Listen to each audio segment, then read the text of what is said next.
Je suis la seule à m'intéresser aux sujets brûlants concernant les femmes? Ah, merci.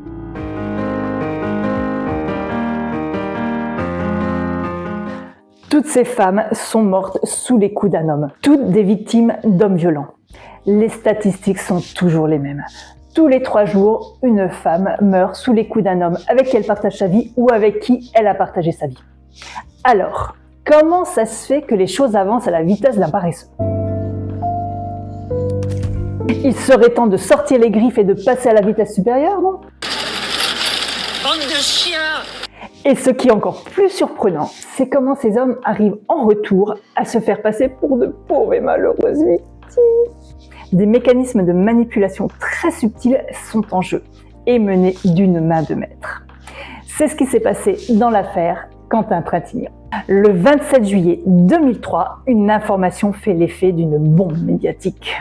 L'actrice Marie Trintignant dans le coma à la suite d'une violente querelle avec son ami Bertrand Cantat, le chanteur du groupe Noir Désir. Quelques jours plus tard, la comédienne Marie Trintignant, fille de Nadine et Jean-Louis, décède sous le coup de ses blessures. Bertrand Cantat, dans ses aveux, passe par toutes les couleurs de l'arc-en-ciel, même s'il dit qu'il a vu rouge. À se demander si le groupe Noir Désir s'est appelé vraiment comme ça par hasard. Est-ce que être noir de désir pour une femme, ça veut dire la tuer?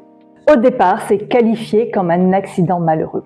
Un petit aller-retour de gifle et sa tête se fracasse contre le radiateur pour lui asséner le coup final. Des baffes qui ont été lâchées de moi à ce moment-là, comme ça, mais je sais que c'était pas des coups comme ça, c'était pas des coups comme ça. On parle de crime passionnel, donc de crime par amour, qui a été déclenché par l'arrivée d'un SMS du père de ses enfants. Ce qu'explique Bertrand, c'est que lui a quitté la mère de ses enfants pour Marie, alors qu'elle a toujours gardé des contacts avec ses ex-compagnons. Il l'a fait d'une manière pas très classe. Il a quitté la mère de ses enfants à l'accouchement de leur 2e enfant. Une séparation qui s'est passée de ma part dans une quand même infinie douleur. Bertrand dit avoir vécu de l'injustice envers le comportement de Marie. Là, j'ai ressenti un sentiment d'injustice entre la relation d'un côté de Marie et Samuel et de l'autre, ce que moi je venais de faire et comment je m'étais comporté et ce que j'avais dit à Christina. Dans ces mots, il était en train de dire que Marie avait une dette envers lui-même, que lui avait coupé les ponts avec sa famille et qu'elle devait en faire de même pour que ce soit plus juste. Le triangle de Karpman, victime, bourreau, sauveur est bien en action. Alors dans les couples, c'est un mode de fonctionnement qui est souvent présent, mais heureusement, qui amène rarement à ce genre de violence. Prenons l'exemple de Gilles. C'est un homme très contrôlant. Il va être dans le rôle du bourreau. Il fait toujours plein de reproches à sa femme Alix. Et elle encaisse. Et au bout d'un moment, ça explose. Elle va se rebiffer. Et là, c'est une joute incessante entre le « j'accuse » et le « oui, mais… ». Alix a rendez-vous avec une amie. Elle a besoin de se livrer par rapport à sa relation qu'elle vit avec Gilles.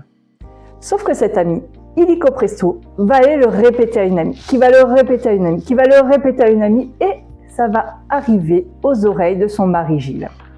Et là, lui, il va être très en colère, parce que sa femme a parlé de lui sans qu'il soit présent. Et d'un autre côté, quand elle essaye de parler à son mari, il ne l'écoute pas. Elle se positionne en position de défense face à ses « j'accuse ». Elle est victime de ses amis et de son mari. Et si tu te souviens bien, dans ce fameux triangle, il y a aussi la face sauveur. Calmez-vous, je vous tiens. L'amie d'Alix s'est positionnée en sauveuse, et ses autres amies aussi. Elles se sont senties investies d'une mission du bien pour rétablir une injustice envers Gilles. Quand il crie sur sa compagne, il est en position de sauveur.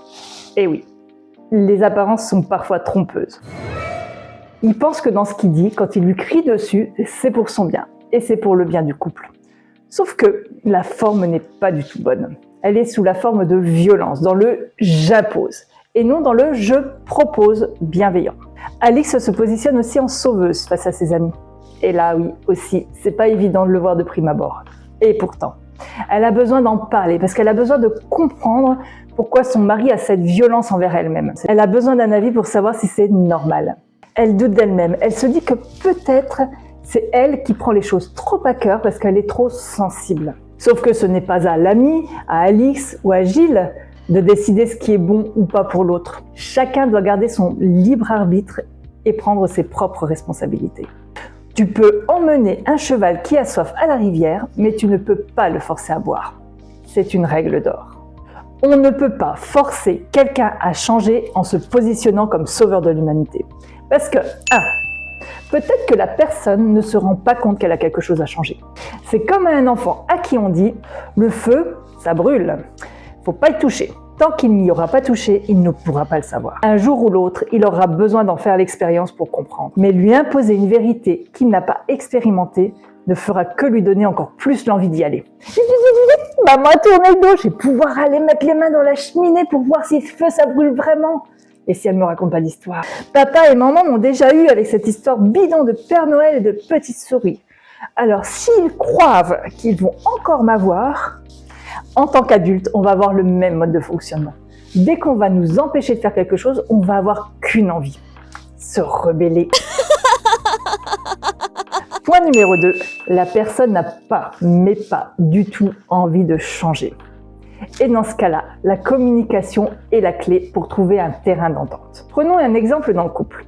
L'un veut des enfants, l'autre ne veut pas d'enfants. Dans ce cas-là, on voit qu'il va falloir trouver une concession pour trouver une décision commune. Mais attention, que cela ne crée pas de frustration qui se paye cher avec le temps. Point numéro 3, elle a envie de changer. On voit que l'intention de Gilles est bonne, sur le fond tout de moins, parce que la forme, elle est très très discutable. Et ça rejoint la notion de consentement. D'abord demander à l'autre s'il est OK, et non lui imposer son propre rythme de changement. Quand on a compris quelque chose, on veut vite le transmettre à l'autre. Et on oublie qu'il nous a fallu parfois des années avant d'arriver à notre propre changement. Et oui, tout d'abord peut-être des années à répéter le même schéma répétitif sans s'en rendre compte, de manière totalement inconsciente. Et puis le moment où tu t'es rendu compte qu'il y avait un problème.